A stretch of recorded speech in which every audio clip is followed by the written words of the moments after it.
On this week's FAS TV, we head to the Isle of Skye, where store lamb and calf production remains the backbone of crofting on the island.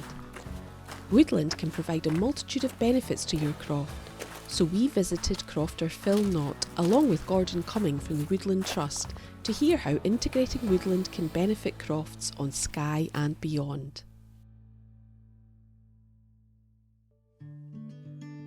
I'm Phil Knott, I'm a crofter on the Isle of Skye.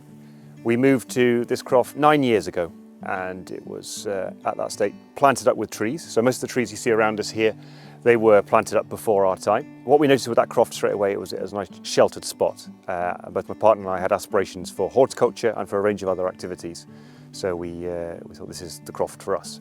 Maybe other people would have seen it as a difficulty, a challenge with this kind of ground, but for us, it was absolutely what we needed.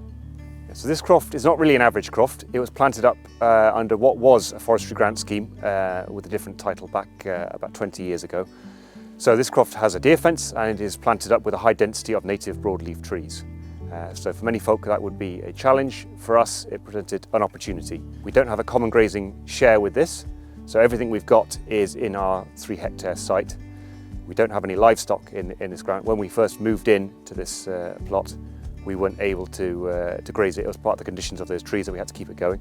So we had a few years to observe and see what was working here, where the best spots were for horticulture, and it's a very, very biodiverse site. That was the first thing we noticed. So the horticultural side of the operation, we've got a polytunnel here. We put that up in lockdown in 2020, and that provides us a huge range of fruit and veg. It's amazing what can be grown in a polytunnel, but also outside as well. The shelter of the trees here makes a real difference to the microclimate. It's a real sun trap, and the extra shelter makes an impressionable difference on the temperatures and the growing conditions all around.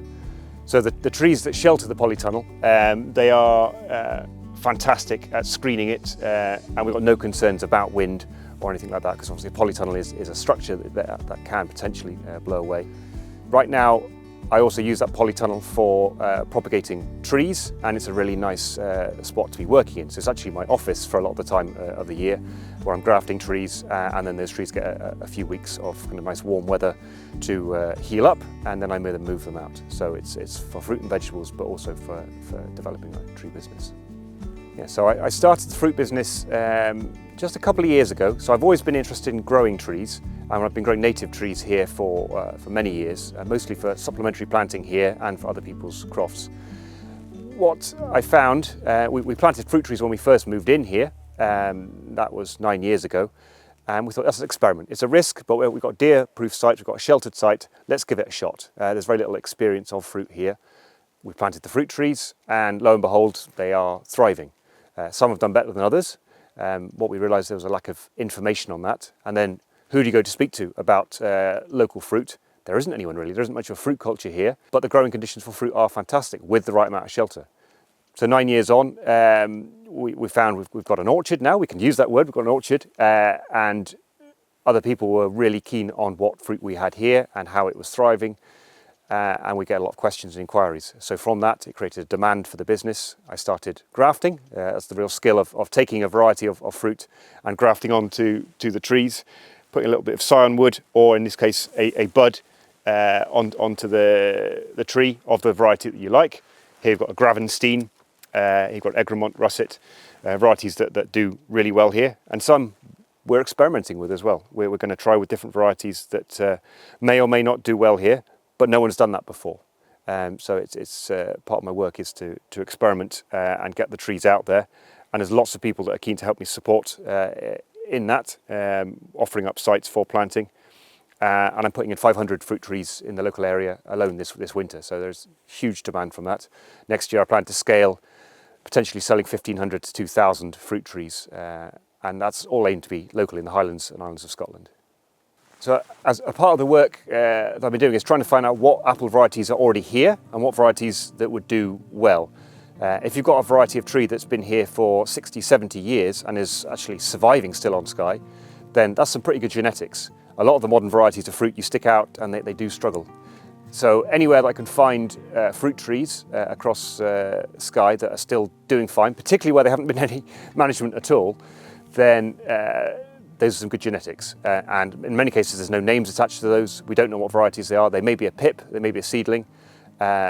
And so down in Ferndonald on the Slate Peninsula, I was able to source a couple of old fruit trees. Alistair Culbertson, one of the crofters there, he gave me a heads up. There were 2 apple trees growing out of a bank, and they were old. And when I went to see them, they were covered in moss, they were covered in lichen, but they were still alive. And I was able to take some material. I was able to graft on many buds, and I've been able to graft that on this year. So that'll take several years to fruit, but the advantage is that we've now got a genetic clone of that tree. So if that tree was to perish, we've got that. We'll grow it on, and if it's a really successful variety, it's got to be tasty, of course. That's the important part of the fruit. It's got to have those key things that we like as well, good flavour. Then we'll continue to propagate that. And it'd be nice to have some apples for Skye. Maybe some with a Gaelic name, maybe get the school children naming some of the apple varieties. All the Scottish varieties that we have are mostly developed in the east of Scotland, but this is a really good climate for growing fruit, so let's get some Skye varieties over here. I have named this one after Alistair Culbertson, the Grumpy Crofter for now, but we'll find another name nearer the time. So the Croft is a really biodiverse space. Year round we can see excellent biodiversity, and the trees make a big difference for that. What we've found is that a lot of the people that want to come and stay on the self-catering are interested in the wildlife, both as a kind of nature as a concept, but also the individual species. They love hearing the bird song, they love seeing the flowers, and they love the kind of the peaceful, restful space. And in summer, it's absolutely buzzing with biodiversity and it's at peak flora. The tourism of the Croft, the marketing of the Croft has been built around biodiversity in many ways. We like to see slow tourism and nature-based tourism highlighted for Skye. We think it's tourism has become a little bit fast, and there's a little bit built around key sites. Skye has so much to offer in terms of biodiversity, and we'd like to make the Croft a destination in itself, and people to actually enjoy the Croft, understand the crofting way of life, and to actually enjoy the biodiversity that we have on site as part of their stay. And hopefully that's a nice relaxing thing. Yes, my own background is in conservation and nature tourism. So for many years I was working in the Highlands and Islands of Scotland, particularly in Shetland and Orkney, doing a lot of seabird work and a lot of work on nature-based tourism. And that led me into a fantastic career leading wildlife tours across the Highlands and Islands of Scotland and then worldwide as well. So there is a huge demand for ecotourism, slow tourism and nature-based tourism, and Scotland has a lot to offer. So when my partner and I were looking for somewhere to stay, we thought we would like somewhere with biodiversity or somewhere we can incorporate biodiversity.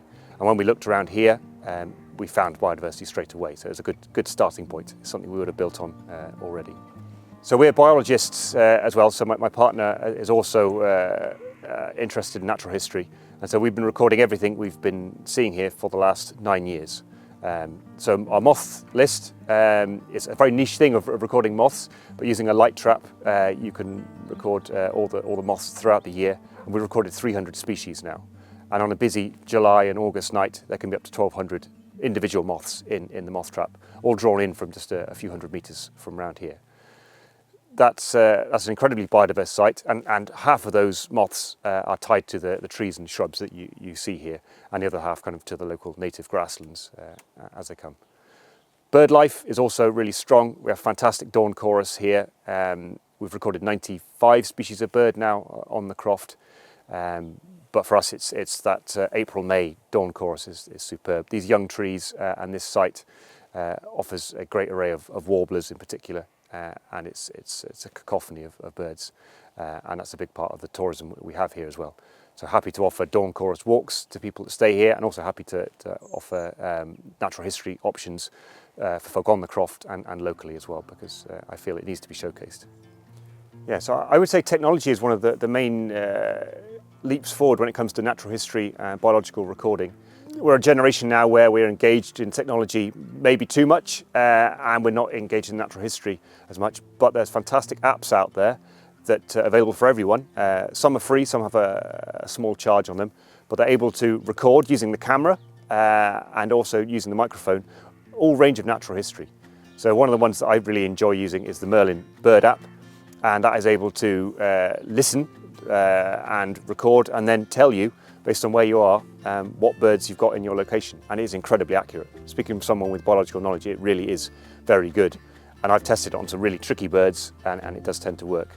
And we've done many workshops with that, and people always come up to me and say, loving the Merlin bird app. It's been something that's really brought a lot of pleasure to them. And it adds almost a competitive nature to some of their natural history recording, because they're out in the spring and they're waiting to see, get their first cuckoo. And not only hear the first cuckoo, but get it as a recording as well, get it marked up on their list. So starting with my work with UHI, I was bringing students to the Croft here for lots of practical skills. We do lack a lot of sites for the practical demonstrations of coppicing and hedge laying and tree planting and work with fruit. But as well as that, we do lack case studies and sites for other bits of training. So we get a lot of interest about the biodiversity that we have here, about the trees and the shelter, the hedges, the shelter belts, and particularly now the fruit and the horticultural side as well. So we're open to all different groups that come here, and in the last year alone we've had the Highland Good Food Partnership with the Scottish Crofting Federation, Land Workers Alliance, Reforesting Scotland, Nature Friendly Farming Network, and many more in that time for different workshops. And it's good to be able to host and to show all the different operations that are possible within that. Yeah, so I'm very keen here that we're not using bought-in inputs for our tree nursery and for our fruit growing. I feel there's a great amount of organic material nearby that is often a byproduct. Many of the crofters nearby are using seaweed and draff and all sorts of things, and they can be used for mulch as well.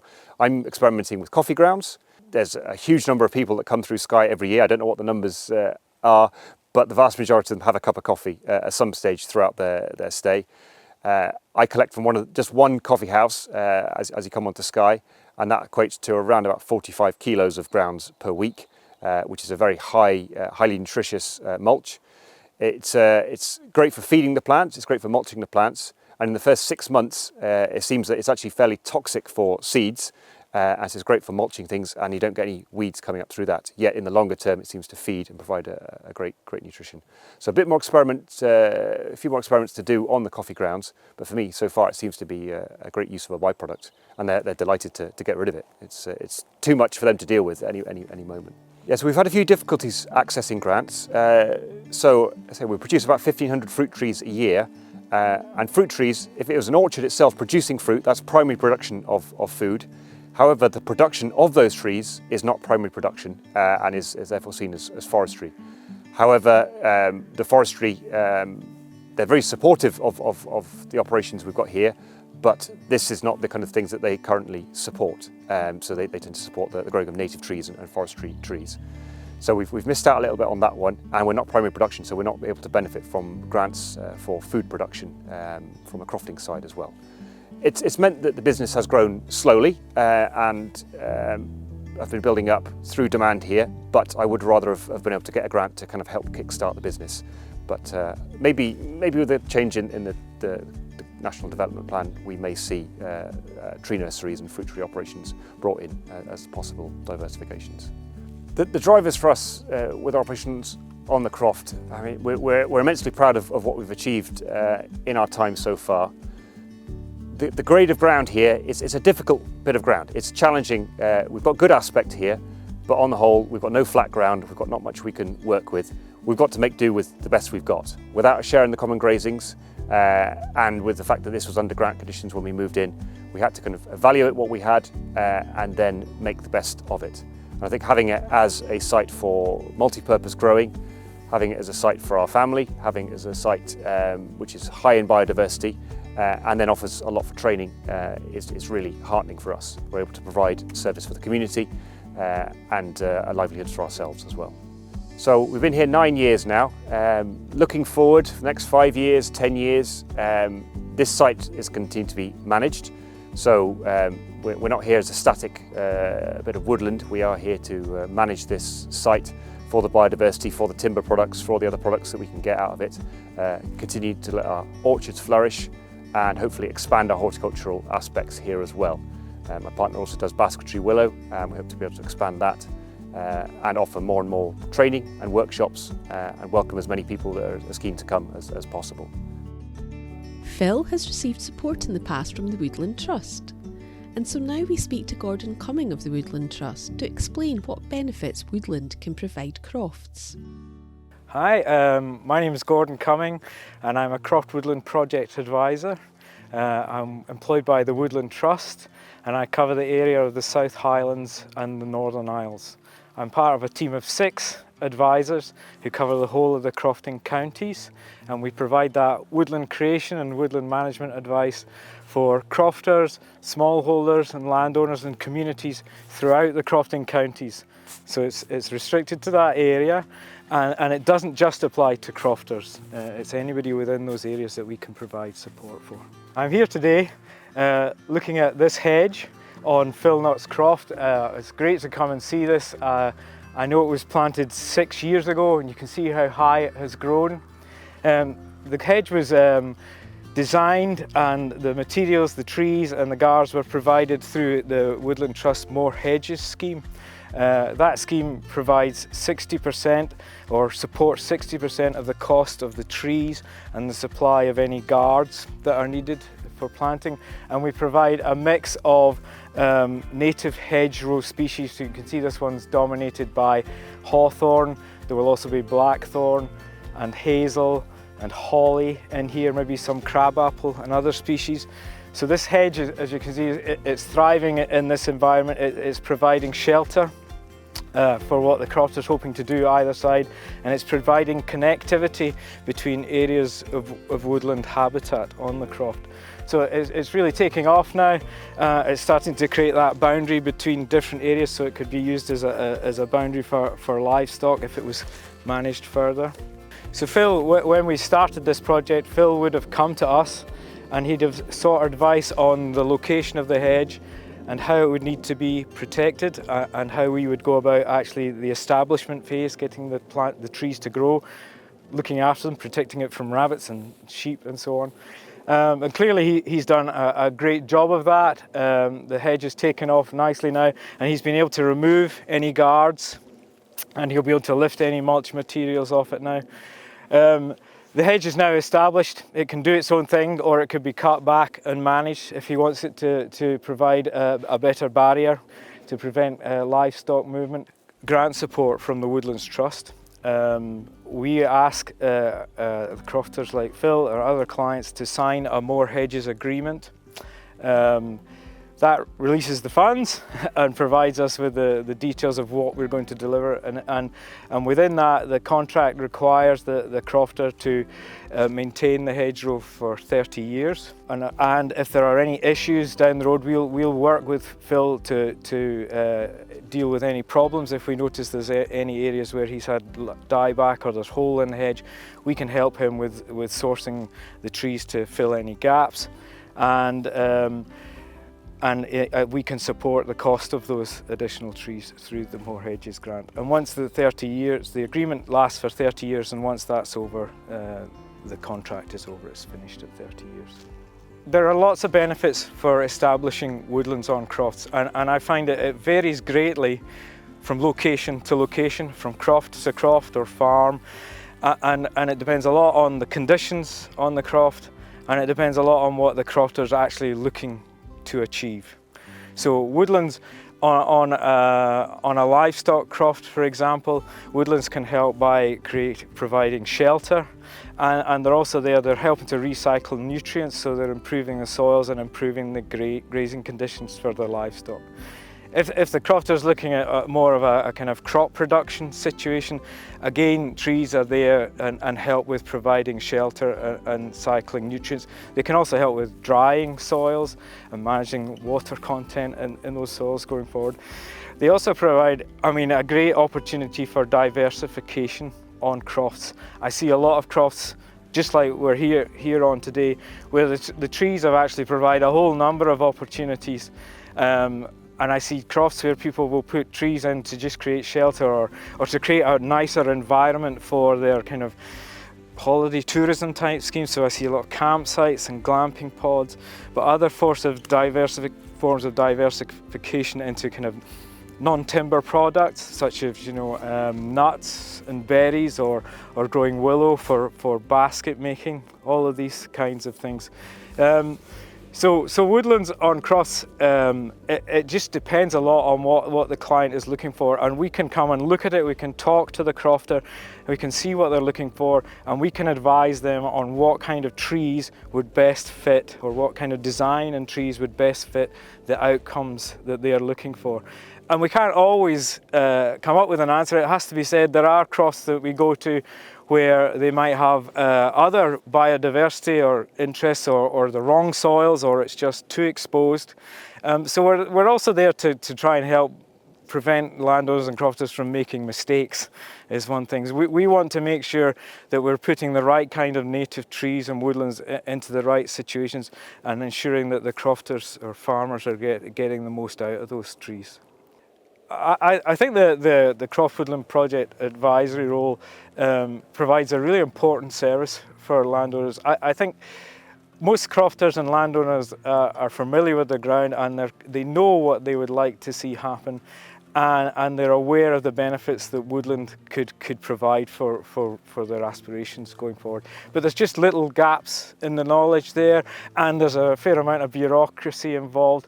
And I think we can help fill that gap. We provide that free service, so there's no obligation. They can come to us and they know that the advice is based on best knowledge, best practice, and there's no kind of hidden agenda in it. And we can help them with the kind of seeking with the design of the schema, and seeking the best funding to make it happen. And we'll help people through that whole process. If people would like to have somebody from the Croft Woodland Project come along and provide them with advice on tree planting, then they can get in contact with us through the Farm Advisory Service website. Either that, or they can email us through directly to the Woodland Trust. So if they go to crofting@woodlandtrust.org.uk, either of those ways, one of the team members will receive their inquiry, and we'll be back in touch with you to see how we can help going forwards. The route on the FAS website has proved very popular. People seem to find it an easy way to get in contact with us, and we've received lots of inquiries. I think we've received over 40 inquiries throughout the Croft Woodland Project area, and we're doing our best to work our way through those at the moment. If you're inspired to introduce more woodland on your croft, visit the Woodland Trust website or contact the FAS advice line for more information.